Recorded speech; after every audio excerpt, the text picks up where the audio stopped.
Je pense que nous avons tous été marqués cette semaine par plusieurs événements. Outre les déclarations de M. Macron, incompréhensibles, où il s'est fait recadrer par les États-Unis quand même. Et deuxièmement, ce qui s'est produit ici en Europe et notamment en Espagne. Vous avez pu voir des choses qui me semblent n'avoir jamais été vues dans cette ampleur. Et est-ce un hasard que la paracha de cette semaine soit Noach, qui construit une arche dans un déluge? Et c'est le thème d'aujourd'hui, hein, Rachid? Mais je vais te donner le titre exact, Noach ou devenir, ou construire un devenir. Et je pense que dans beaucoup de domaines, il est nécessaire de comprendre que la paracha, qui est la lecture hebdomadaire de la Torah, nous amène à découvrir que nous sommes toujours dans l'actualité. Et c'est assez étonnant. Alors au niveau des annonces, je n'ai pas grand-chose, mais nous sommes en train de préparer et j'espère que tout sera plus ou moins près de ce que j'ai demandé à certaines personnes pour que nous puissions lancer TMPI Yeshiva et pouvoir présenter un peu ce que nous allons effectuer. Je signale seulement qu'Estelle est aussi professeure d'hébreu, hein. Enfin professeur, tu aides, mais il y a quand même pas mal d'années que tu fais de l'hébreu.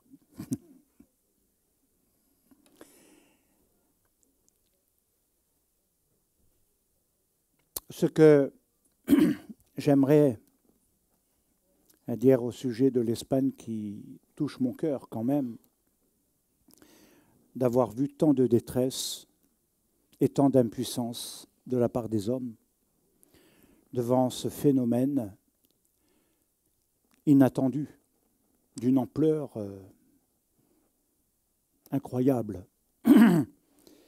Et en même temps, on est en train de nous annoncer, même si cela se sait depuis longtemps, que cela va se reproduire, s'amplifier, et que désormais, les terrains, en France, en Europe, ne vont plus être obligatoirement tous constructibles.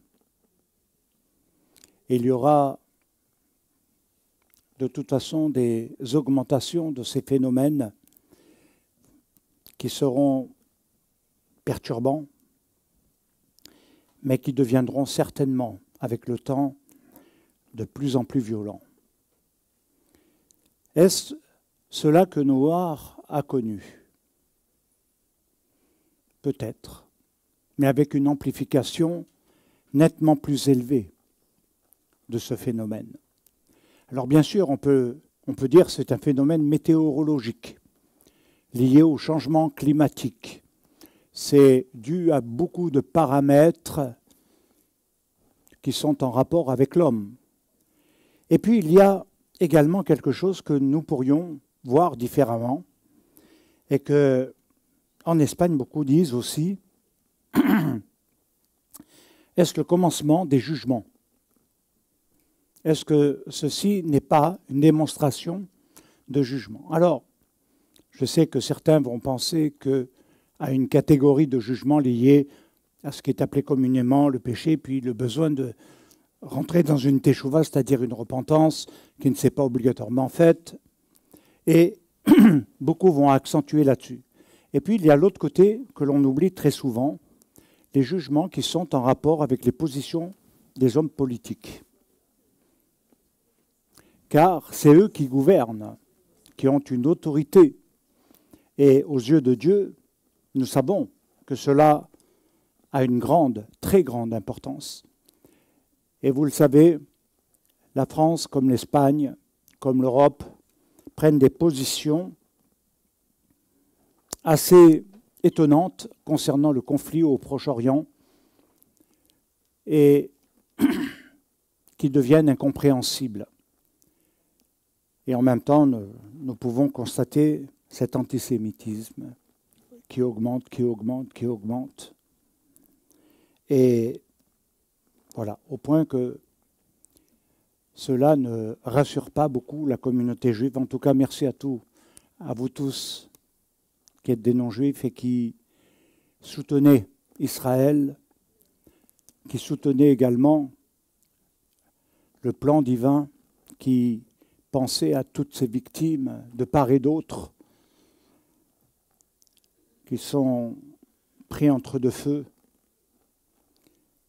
Et c'est vrai que c'est quand même très important de prier pour tous, tout en comprenant la responsabilité du Hezbollah et la responsabilité du Hamas. Ce n'est pas eux, c'est les autres victimes, les victimes qui sont pris dans les mailles du filet de ces organismes.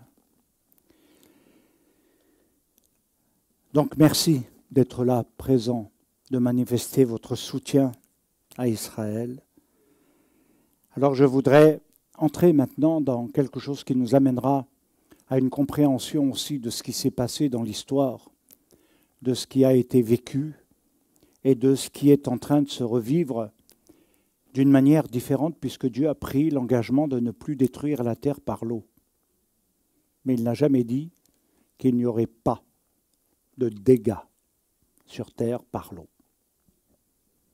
Et donc, il y a des choses très importantes que nous allons aborder. Ce que nous pouvons constater dans la vie de Noach, c'est qu'il y a plusieurs phases. Il y a cette première phase, un peu déroutante à l'époque, où Dieu va lui demander de construire une arche afin de sauver des animaux et, si possible, des hommes. Ceci va se faire sur une période de 120 ans. C'est quand même très long. 120 ans pour que l'homme réfléchisse à sa condition humaine, à faire une forme de teshuva, à revenir à une justice, à rétablir la bonté qui ne s'est pas faite. Et la destruction, à cause du mal, va se faire. Ça, c'est la première phase. Une destruction totale va se faire. Et donc, deuxième phase, c'est le repeuplement de la terre après cette phase de destruction. Et c'est là où Dieu bénit Noach, établit avec lui et par lui son alliance avec l'humanité, que nous retrouvons dans Acte 15, obligatoirement, sous le conflit qu'il y a eu à cette époque entre juifs et non-juifs avec Shaoul de Tarse. Troisième phase, c'est les descendances de Noach qui vont former un seul peuple. Et ceci va se faire sur 10 générations. 10 générations où viendra l'épisode tristouné de Babel qui aussi est dans l'actualité réelle d'aujourd'hui. On ne va pas trop en parler, ce n'est pas le but aujourd'hui. Et puis, la paracha va s'achever par la chronologie des générations de Noach à Abraham. Et c'est là que nous allons voir qu'il va y avoir quelque chose de très intéressant et dans la réflexion et dans pas mal de réflexions. Alors, le passage de Bereshit dans le chapitre 11 et le verset 1 qui nous amène à comprendre l'épisode de vouloir construire après 10 générations, c'est pas si loin, hein, de vouloir construire une tour de Babel, etc. Alors, le mystère qui gravite autour, c'est qu'à l'époque, il n'y avait qu'une seule langue, un seul langage. La question qui est posée, c'est était-ce une langue universelle ou pas? Était-ce la langue universelle que Dieu a donnée lors de la création? Quelle était la langue d'Adam et Chava? Dieu parlait dans quelle langue? Si on se base sur les données scientifiques, ils ne savent pas.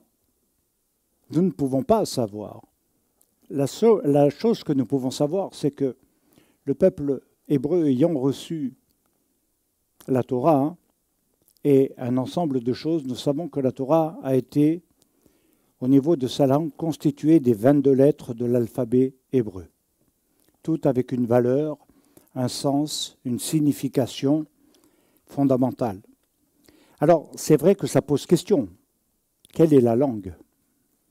La deuxième question qui peut surgir est de savoir, finalement, cette langue de la création, de Adam, autrement dit,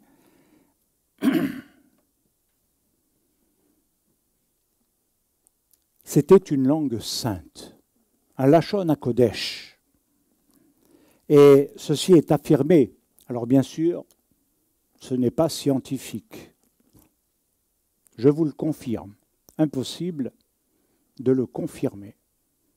Mais notre foi ne peut croire en n'importe quoi. Non? Nous ne pouvons pas croire qu'il y avait déjà des dialectes différents. Alors, il est vrai que même les rabbins affirment que c'était la langue sainte, le Lachon HaKodesh, et le Lachon HaKodesh est considéré dans notre tradition comme étant lié à l'hébreu. L'hébreu est une langue sainte, ce n'est pas une langue profane.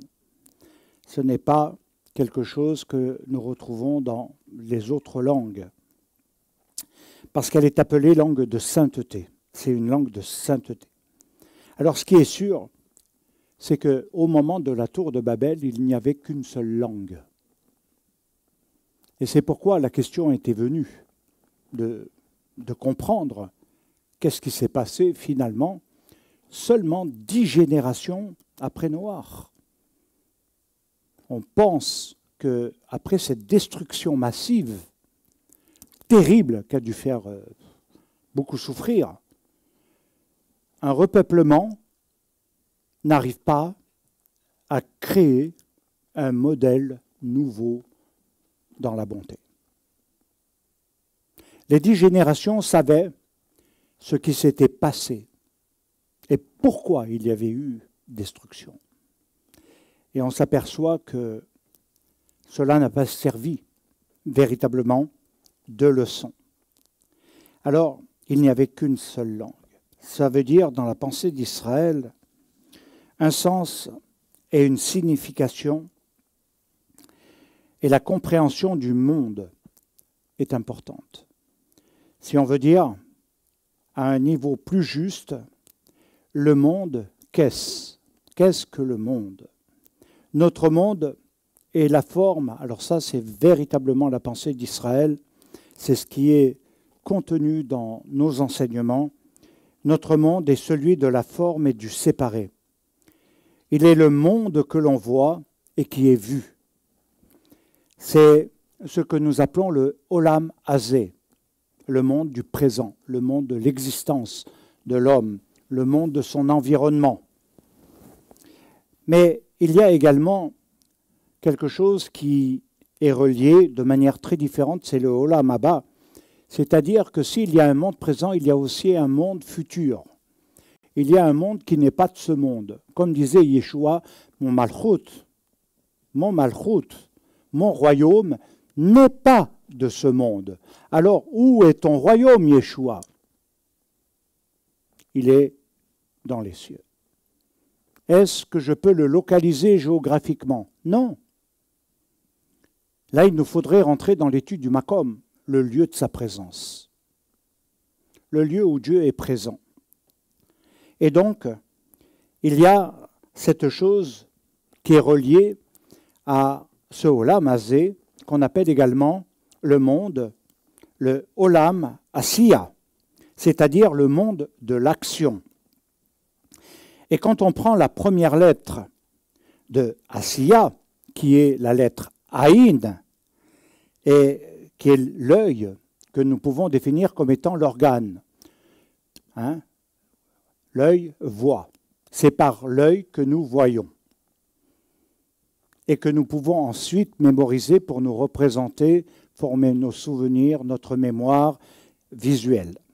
Mais néanmoins, la première des choses, c'est l'œil qui est important parce qu'il est l'organe qui voit. Et la valeur numérique de Aïn est quelque chose d'intéressant parce qu'elle veut dire 70. 70, ce qui veut dire que la lettre Aïn dévoile notre monde qui sera structuré en 70 nations.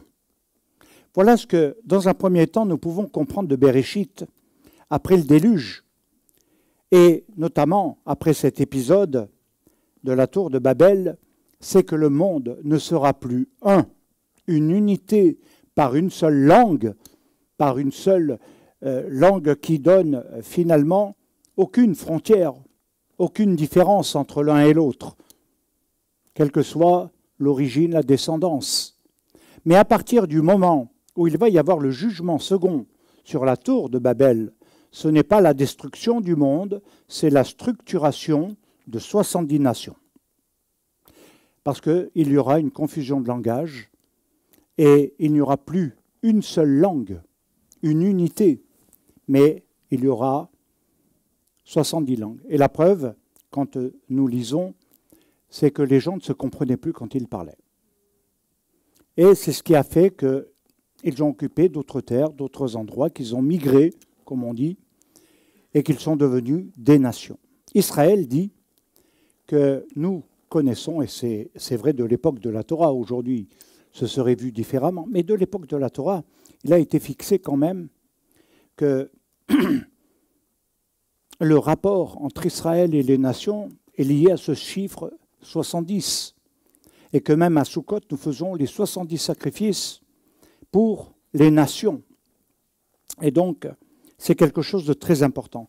70 nations qui, normalement, à la base, avant qu'elles soient nations, auraient dû être structurées en une seule unité, une seule langue, une langue sainte et unique, et qui aurait été reliée à la parole créatrice. Parce que ceci nous conduit toujours à Dieu dit, et cela fut. Dieu dit, cela fut. Alors, tout a été créé, comme je vous l'ai dit, par les 22 lettres qui sont de Aleph, la première lettre de l'alphabet, au Tav, la dernière, et qu'au travers de cela, tout s'est formé. Alors, un point qui doit nous sensibiliser, c'est que c'est lié à cette fameuse tour que j'ai appelée la tour mystère. Parce que c'est ici, nous est-il dit, que les langues, et il faut comprendre le principe des nations, que les langues se sont séparées. Les langues se sont séparées. Et a donné la confusion, l'incompréhension, ce qui fait que la pensée de la Torah sera de comprendre cette confusion, c'est-à-dire que la terre, le monde, a perdu cette langue sacrée, et ce qui est sous-jacent dans l'inconscient, c'est de retrouver l'unité.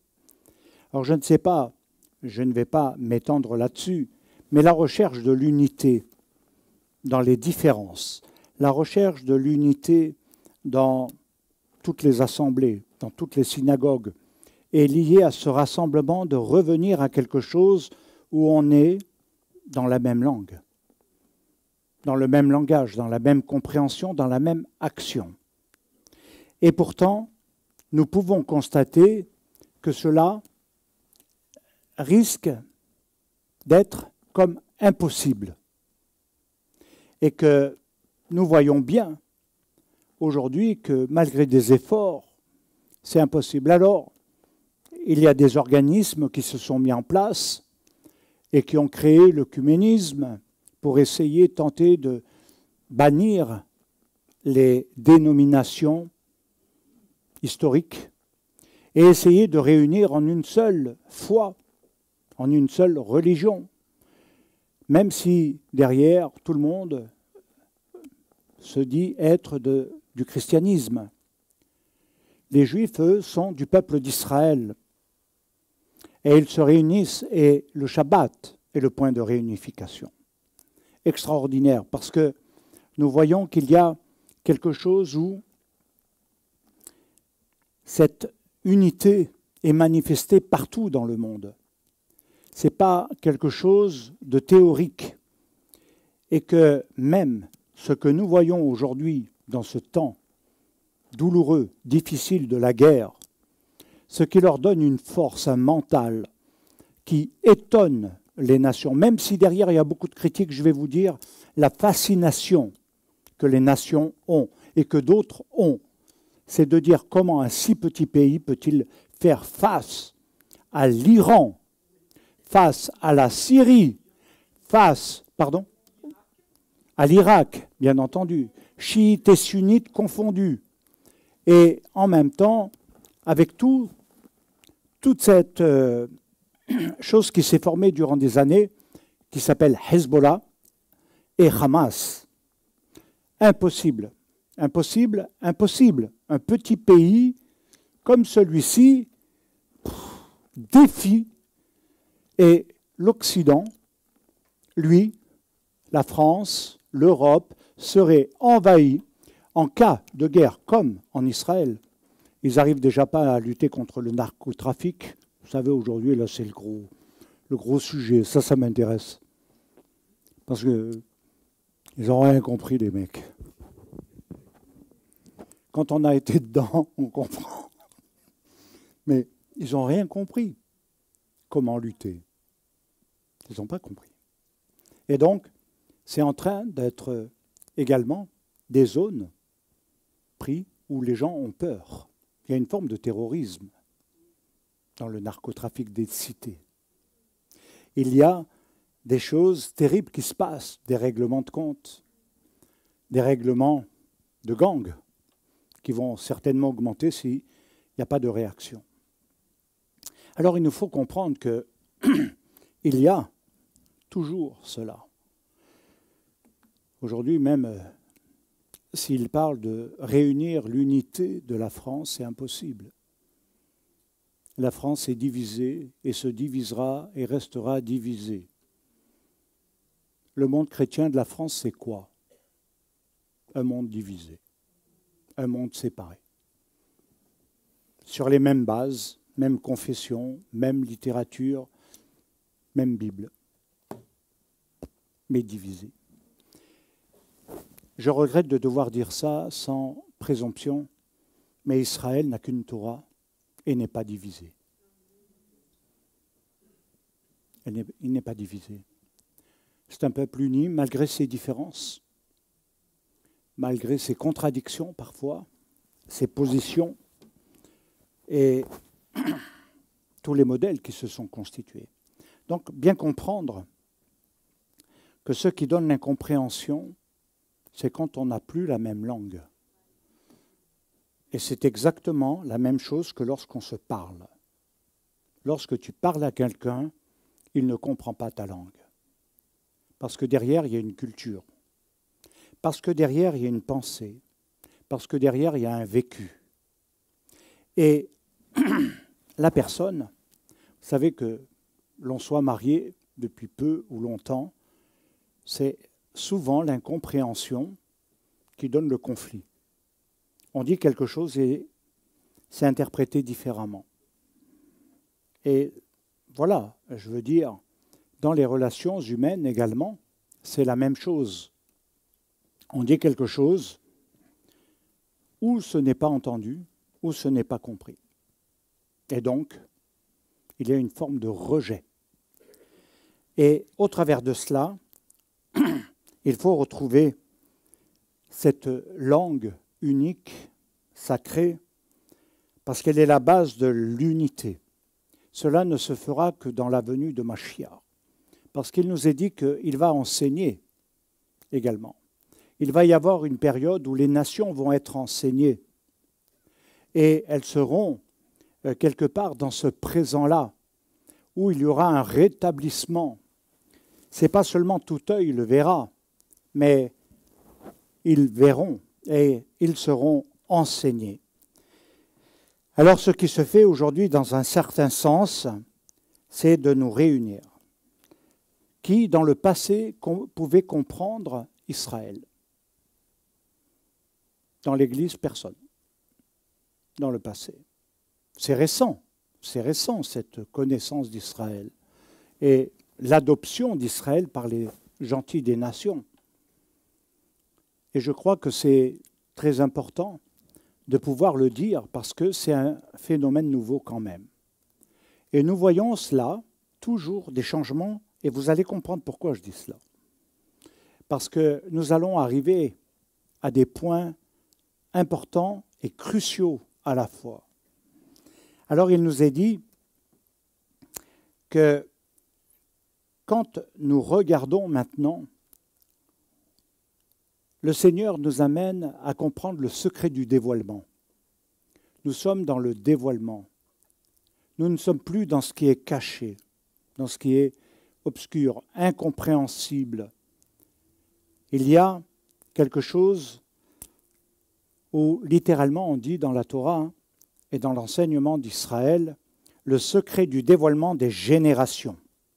Et là, nous devons y voir deux périodes. Les générations qui ont commencé, qui sont la base de la création, qui ont été formées par Dieu, donc autrement dit, de Adam à Noach. De Adam à Noach, il y a des générations qui, malheureusement, ont disparu par le déluge. Enfin, malheureusement, elles ont disparu.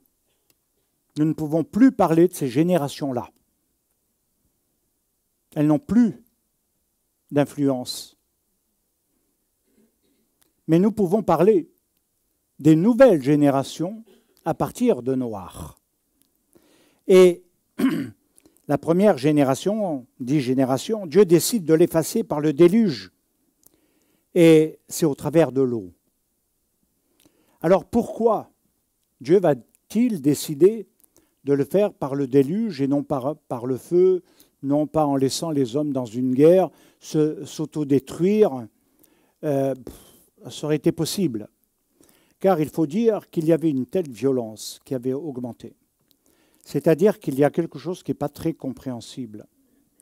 Il y aurait dû y avoir quand même quelque chose après la création, même s'il y a eu la faute et que Adam avait été chassé, qu'il y avait Caïn, tout cela. C'est vrai, mais les générations d'après auraient dû être des tikkuns, des tikkunim, c'est-à-dire des réparateurs de l'histoire, des réparateurs des blessures, des réparateurs. Quand les blessures des pères ne sont pas guéries, elles infectent le futur. Et en même temps, elles ouvrent des plaies et dans beaucoup de domaines. Et en même temps, elles amènent des transformations qui vont conduire l'homme à la haine, qui vont conduire l'homme à la colère et à l'injustice. Et c'est ce qui était dans le temps de Noé. Il n'y avait aucune bonté qui régnait. Et il y avait ce que nous voyons aujourd'hui, même chez des très jeunes, qui est frappant, des jeunes qui n'ont plus d'empathie, qui peuvent tuer, qui peuvent devenir tueurs à gages à 16 ans, qui sont dans une violence incroyable. Et regardez, derrière, parallèlement, je l'ai dit un petit peu tout à l'heure, mais parallèlement, ça veut dire l'impuissance de l'État à pouvoir ôter la violence. Alors ça va engendrer certainement de la violence par la violence. La réponse ne va pas être pacifique. Elle ne va pas être dans le dialogue, elle peut être dans des compromis. Mais en tout cas, là, ce n'est pas possible de leur demander gentiment de changer d'endroit pour faire leur trafic. Non, ça ne marchera pas. De leur dire, on va fermer les yeux sur ça, ça ne marchera pas. Il faut savoir que ce monde-là ne connaît que la violence. Le rapport de force. Donc, nous voyons que la violence augmente, la criminalité augmente. Quand on voit les chiffres, les statistiques, c'est alarmant. C'est alarmant. C'est alarmant, bien-aimés. Vous pouvez toujours dire, oh, ça va peut-être s'améliorer. On peut espérer, moi je l'espère. Mais l'autre côté, c'est les attaques par la cybercriminalité. Je suis dans Free et Free a été piraté. Je ne sais pas qui est dans Free ici. Et donc, mon fils qui est dedans, dans la cybercriminalité, m'a dit, de toute façon, les futures guerres, ce ne seront plus des bombes. Ce ne seront plus des attaques avec une armée.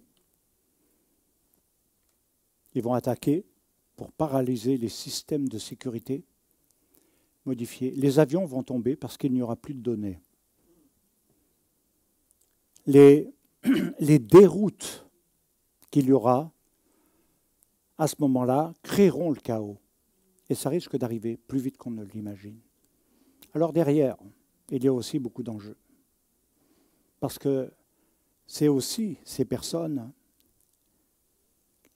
qui n'ont aucune empathie, qui peuvent vider votre compte, alors que vous êtes peut-être quelqu'un de modeste, mais aucun remords à vider votre compte.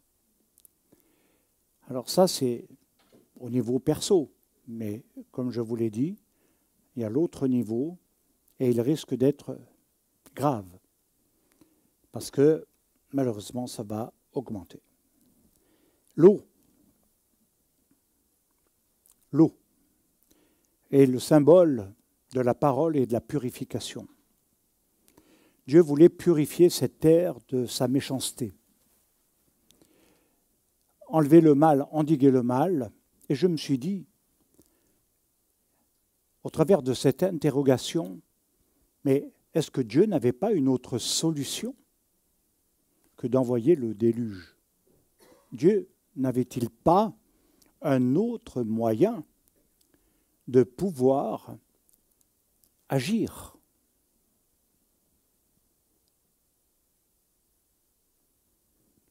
Solution radicale. Ça peut paraître terrible, mais c'est une solution radicale. L'eau. L'eau. Donc, ce que Dieu veut faire, c'est effacer le mal du passé pour ne pas qu'il se reproduise. Et dans ce contexte, après 120 ans d'intervention et d'action de Noir, d'une arche qui se construit, qui est incompréhensible à l'environnement, personne, regardez bien, personne de ce mal n'est entré dans l'arche. Personne. Seulement ceux qui l'ont construite et donc leur famille. Et c'est frappant, 8 personnes. Sur combien de milliers de personnes? C'est dire à quel point le mal devait être élevé. Et en même temps, insensible à Dieu. Insensible à Dieu. Et ceci a été l'une des causes. Quand je vois ce qui s'est passé en Espagne, ce n'est pas obligatoirement que le changement climatique, mais c'est l'histoire aussi. L'Europe, dans son histoire, dans son rapport avec Israël, nous arrivons à quelque chose qui est en train de changer. Et nous le verrons certainement dans quelque chose qui doit conduire à un changement, si c'est encore possible. Donc, il efface tout, sauf ceux qui sont rentrés dans l'arche. Il efface tout, sauf 8 personnes qui doivent être une nouvelle humanité. sur une terre débarrassée de la violence et du mal. Voilà la réalité. Tout doit, autrement dit, recommencer. Et ce recommencement se fait à partir d'une arche que l'on appelle la Teva. Elle est faite par Noach. C'est le seul homme qui a été jugé apte par Dieu dans sa génération à pouvoir recommencer une humanité nouvelle.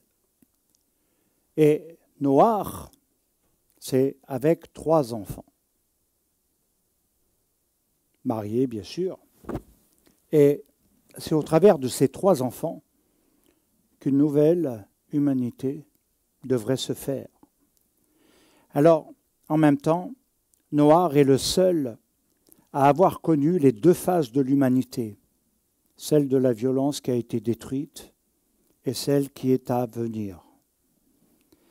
Et en même temps, effacée à cause du mal, et former peut-être une nouvelle humanité.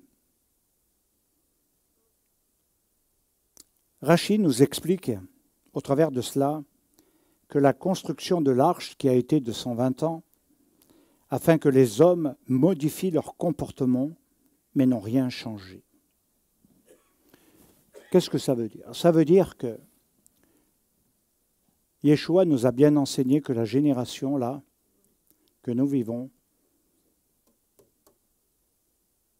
est complexe. Je vais y revenir sur le passage, mais je voudrais dire une chose. Quelle est la chose la plus difficile à l'homme d'aujourd'hui de faire? Ce n'est pas d'affirmer ce qu'il est en Dieu, mais c'est son comportement. Son comportement vis-à-vis du prochain, vis-à-vis de ceux qui sont dans la détresse.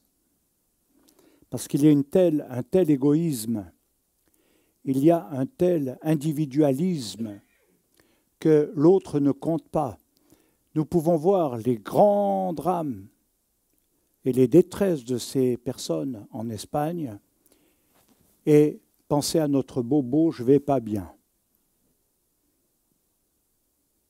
On peut entendre parler de tout ce qui se passe dans les guerres, que ce soit en URSS et avec l'Ukraine, Israël. Oui, c'est terrible ce qui se passe, mais il y a mon bobo, il y a moi. Et c'est terrible ce qui se passe, mais moi je souffre aussi. Et je souffre peut-être plus que eux. Et en même temps, je ne peux pas m'occuper d'eux parce qu'il faut que je m'occupe de moi. Et ça, c'est le danger. Le comportement vis-à-vis du prochain.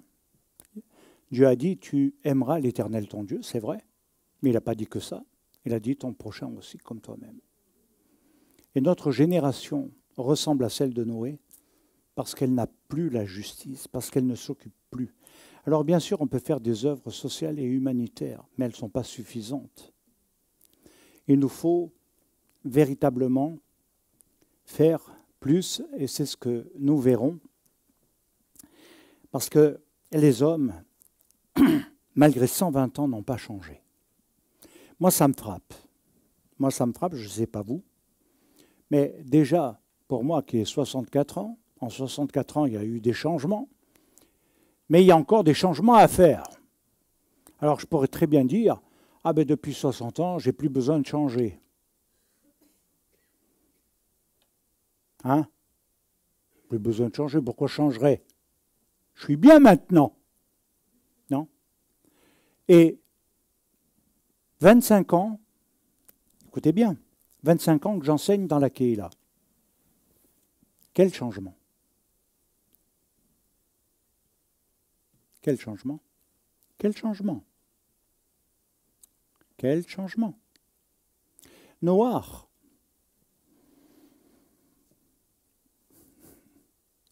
ne connaissait pas, et c'est vrai que c'est relevé pour plus tard, mais Noé ne connaissait pas un message de salut, sinon entrer dans l'arche. Dieu va détruire, Dieu va juger cette terre. Entrez dans l'arche, changez votre comportement, devenez nouveau, devenez neuf. Et ils n'ont pas réussi. Alors, qu'est-ce qui caractérisait cette génération? C'était le nombre de viols.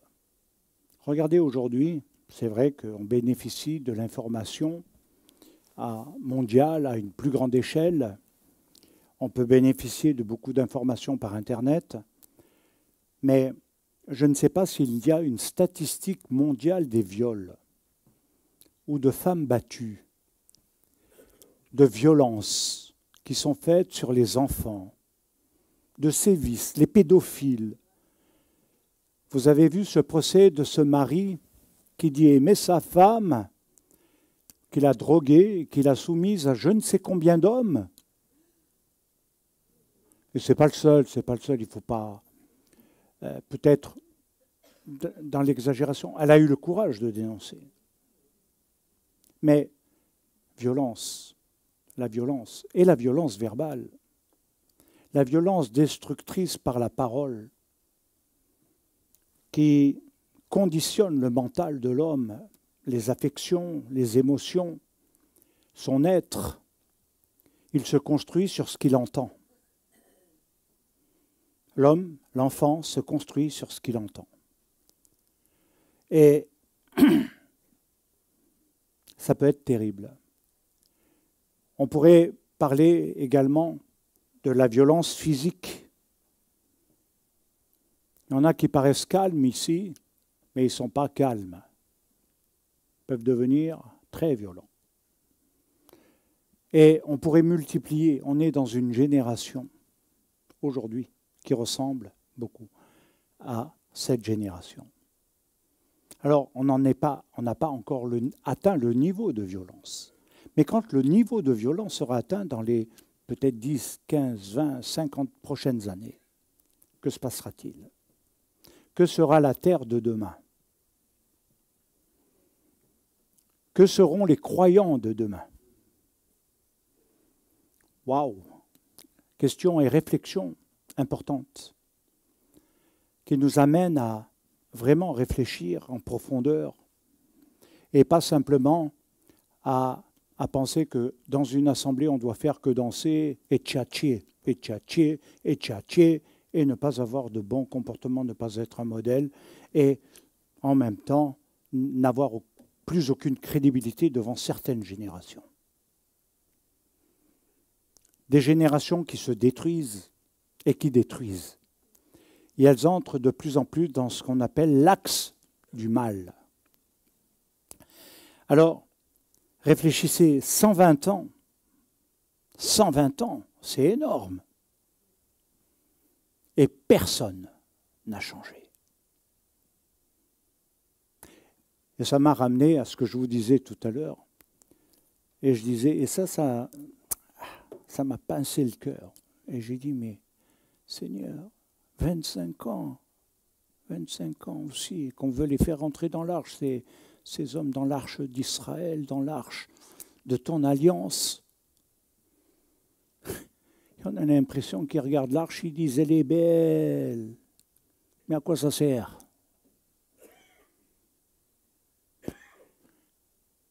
Je garde ma vie. Alors écoutez ce que Yeshua dit. Enseigne. Et je dirais que c'est fondamental. Il nous dit, et c'est étonnant ce parallèle, que dans les derniers temps, il en sera comme du temps de Noé, cette période avant la nouvelle humanité, la période qui a amené le jugement par le déluge, l'effacement de ces hommes. Autrement dit, le jugement qui a donné une destruction d'une humanité, qui a détruit l'homme. Notre génération, aujourd'hui, la voit. La génération de Noach, si elle n'a pas pu modifier le comportement, malgré ses 120 ans, comme je vous l'ai dit, ça donne ici un enseignement extraordinaire et unique. Parce qu'il a suffi d'un juste, d'un tzaddik, dans sa génération, pour qu'il y ait une nouvelle humanité, quelque chose qui recommence à nouveau, quelque chose qui modifie. Et ça devient la génération de l'après-déluge. C'est plus la génération du déluge, c'est la génération de l'après-déluge. Et dans toute la Bible, vous allez voir une chose, il y a un passé et il y a toujours un avenir, un futur et un devenir.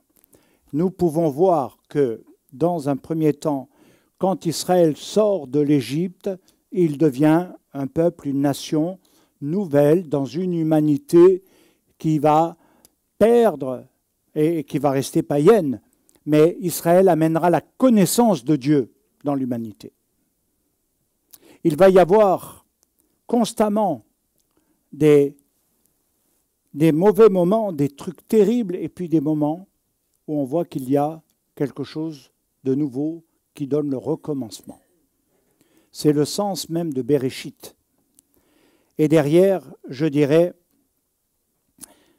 que ces générations de l'après-déluge, parce qu'il nous est dit que l'arche peut représenter l'enclave du bien dans un monde qui est sous la domination du mal. Alors, en hébreu, si on le traduit correctement dans sa pensée, une génération vidée de sa lumière. Est-ce que la lumière du Messie, Israël est la lumière des nations, mais la lumière du monde, c'est Yeshua. Est-ce que la lumière de Mashiach, elle brille en vous, vraiment? Quelle est la force de cette lumière? Alors, l'arche, comme je l'ai dit, elle est l'enclave du bien.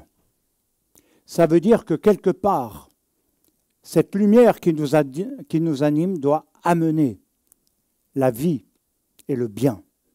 Et pas simplement l'état religieux mystique, l'état qui fait du bien, l'état d'une recherche où on est « Ah, le monde se détruit, c'est pas grave. Ah, je vais un peu mieux aujourd'hui. Oh, merci. » C'est pas ça. Bien sûr que l'aspect individuel n'est pas à négliger, mais il nous faut comprendre aussi quelque chose de plus grand que cela. Alors, vider de sa lumière, et c'est pourquoi il est nécessaire, vital, de bâtir une arche selon les normes divines, que seul Yeshua accomplira. Parce que dans l'arche, il nous faut voir aussi que ce n'était pas simplement un lieu sans lumière, il y avait toujours une fenêtre. Et les synagogues sont toujours conçues de la même manière, mur, fenêtre, il y aura toujours. Et ça a un sens et une signification très profonde. Il y a bien des années que l'on avait étudié à ce niveau-là. Les normes divines, et cette fenêtre, en hébreu, c'est tzoar. Rashi nous amène à comprendre qu'il y a deux significations à tzoar. Et elles sont importantes pour nous aujourd'hui, parce que c'est soit tzoar se traduit par fenêtre, un lieu, mais toujours avec la notion d'amener la lumière, toujours dans le sens du lumineux. Et il peut signifier également une pierre précieuse qui éclaire. Dans les deux cas, la lumière doit pénétrer et ôter l'obscurité. Alors, j'aurais pu, à ce niveau-là, m'arrêter et entrer dans une étude que l'on va faire dans TMPI Yeshua, de ce rapport entre le corps et l'âme et la lumière qui doit ôter l'obscurité de notre âme, la noirceur. J'ai remarqué autant dans ma vie que dans la vie de beaucoup de gens, l'obscurité habite. Ce n'est pas obligatoirement ce qu'on peut associer directement aux ténèbres, mais l'obscurité est présente. Les zones obscures de l'âme. Alors maintenant, ça nous amène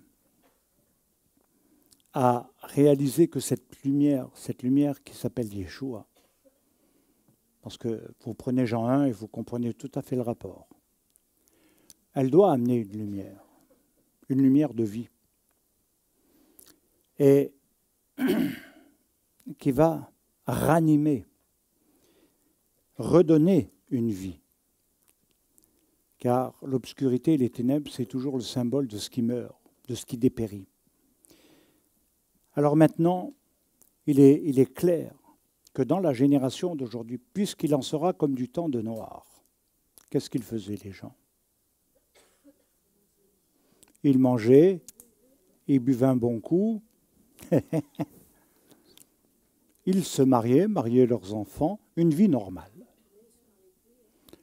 On est d'accord, c'était une vie normale. Ça, c'est une vie normale. Hein? Et parallèlement, il y avait tout le reste. Et regardez. Ce que je suis en train de dire, c'est que dans tous les domaines, et même les rabbinim le disent, il faut à chaque fois des nouvelles générations. Il y a toujours ce principe de quelque chose dans les générations qui va mourir et une nouvelle qui va se lever. Quand on prend la sortie d'Égypte, tous ceux qui sont sortis de l'Égypte ne sont pas rentrés, à part d'eux avec leur famille. Mais tous ceux-là ne sont pas entrés. Ils ont péri dans le désert. C'est un jugement, mais en même temps, ils ont eu 40 ans de vie. Peut-être qu'ils auraient pu changer leur comportement. En ayant connu ce qu'ils ont connu, en ayant vécu des choses que personne n'a vécues, des choses qui ont terrassé le plus grand roi de l'époque, le plus grand monarque, qui s'appelait Pharaon. La plus grande armée a été détruite. Le prestige de l'Égypte a été anéanti. Et cette génération n'est pas entrée. Regardez bien par rapport au déluge. Les générations nous enseignent que Dieu a dit, celle-là, elle est finie. Et c'est sous Yehoshua, une génération de circoncis, une génération nouvelle, qui aurait pu prendre le modèle des hommes du passé, de leurs parents. Regardez bien l'éducation. L'exemple qui aurait été donné. Ils auraient pu devenir eux-mêmes les reproducteurs de ce mal. Eh bien non. Cette nouvelle génération, elle s'est circoncis. Et elle a accepté d'entrer dans le devenir. Et je dirais que voilà. Alors bien sûr, on peut se dire religieux, chrétien depuis X années, mais regardez, ceux qui sont sortis avaient expérimenté, ils ont vécu, mais ils ont stagné. Et à des moments de leur histoire, et surtout le moment crucial où la foi a été mise un peu à l'épreuve, dommage si je vous endors. Et donc, c'est clair qu'à un moment donné, ils avaient des choix. Ils avaient confiance quand même. Et regardez, pour moi, c'est des enseignements à donner à des futurs leaders. Le peuple avait vu la force spirituelle de Moshe. Ils avaient vu quel leader, quelle intelligence cet homme, quelle force, quelle détermination. Dieu lui parlait bouche à bouche. Il ne les a jamais trahis. Il ne leur a jamais menti sur ce que Dieu a dit. Il ne les a jamais abandonnés. Alors oui, c'était un leader qu'on n'aime pas, Moshe, comme moi, très souvent. C'était un leader frontal, c'était un leader qui voulait à tout prix le niveau de la sainteté divine et qui refusait totalement d'être comme les gens du peuple. Alors oui, il a eu des échecs familiaux, on peut en parler. Il a eu des douleurs familiales avec ses enfants, dont personne ne parle en général. Et il avait un peuple à porter qui était difficile, pénible, énervant, casse-pied. Et qui n'écoute jamais. Ah, tu ris, hein? Et on va s'occuper de toi, va. Et donc, nous voyons véritablement quelque chose d'incompréhensible. Il y a le modèle de Yehoshua parallèlement. Et où est l'échec? Où est l'échec pour qu'une génération ne rentre pas dans les promesses de Dieu et devienne le peuple de la libération en modèle?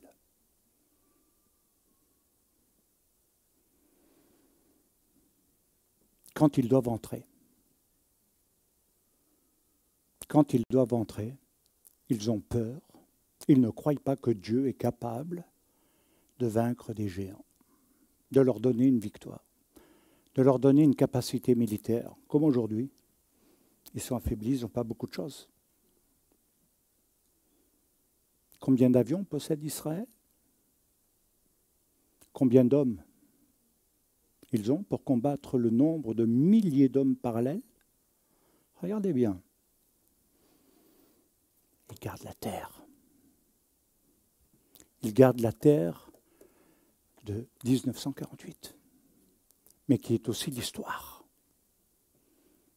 Ils auraient pu dire, et j'en ai rencontré en Israël, hein, des guides et d'autres personnes, des personnalités même, qui disaient, j'ai fait Golan, je suis Golani, j'ai défendu, j'ai combattu pour la terre dans les 6 jours, etc. Et pourquoi? Et elle me disait, pourquoi? Pour voir ça. Terre promise, qui me disait, terre promise, qu'est-ce que c'est? Bien sûr, en diaspora, ça n'a pas le même sens. Et je pense que même la famille Anadav pourrait dire, la vie en Israël, c'est très différent de ce que beaucoup de gens peuvent se représenter. Et c'est important de voir que, malgré tout, ils ont dépassé le cap. Et puis, dans cette génération de Moïse, ils ont refusé, en quelque sorte, d'entrer, d'accepter les promesses divines. Quelque part, était-ce moins difficile de sortir de l'Égypte, de passer la mer Rouge, que d'affronter cette épreuve? Qu'est-ce qui était le plus difficile dans les trois? Certainement pas le dernier. Et pourtant, c'est là qu'ils ont échoué. Et je veux dire, les générations anciennes, de quelques 10, 20 ans maintenant, 30 ans, 40 ans, ont changé. Les générations jeunes d'aujourd'hui ont changé. Les personnes d'hier ont changé.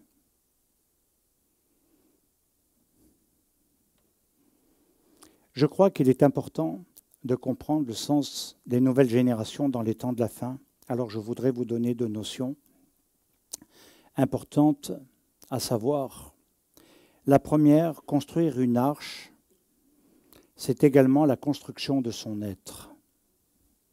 De son être qu'on appelle en hébreu l'être véritable, le vrai soi. Et il doit se construire dans le Mashiach, dans le Messie. Parce que c'est Yeshua Mashiach qui est l'arche d'alliance pour nous. Et qui nous fait entrer non pas simplement dans une émotion forte, mais nous fait rentrer dans une rédemption. Et qu'est-ce que c'est? C'est de reconstruire le niveau spirituel perdu.